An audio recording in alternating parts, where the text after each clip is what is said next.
Alors, il y a deux symboles en Afrique de l'Ouest, au Japon, qui sont extrêmement puissants esthétiquement.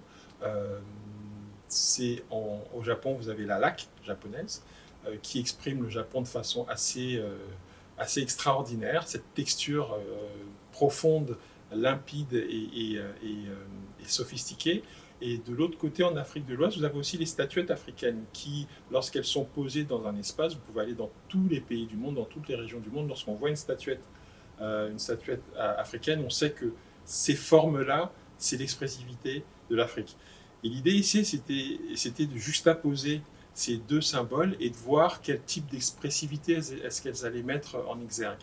Ici, on a l'expression d'une troisième esthétique. Ce que j'appelle une troisième esthétique, c'est quelque chose qui exprime à la fois le Japon et l'Afrique de l'Ouest, mais qui dégage une nouvelle voie d'expressivité tout entière. J'ai travaillé en collaboration ici avec Ogawara Sensei, qui est un lacqueur euh, japonais qui travaille principalement pour l'empereur du Japon. Il a été passionné par le projet. Ensemble, on a mis 2 ans de travail pour réaliser cette œuvre-là, The Blood Brothers, les frères de sang, qui sont quatre, qui ont donc dans leur forme expriment l'Afrique par leur forme et par leur texture sont très fortement connectés Japon. Donc cette texture-là, cette teinte-là, ce urushi, ce qui exprime le Japon en japonais, la laque, c'est celle que l'on retrouve dans beaucoup de temples shinto japonais.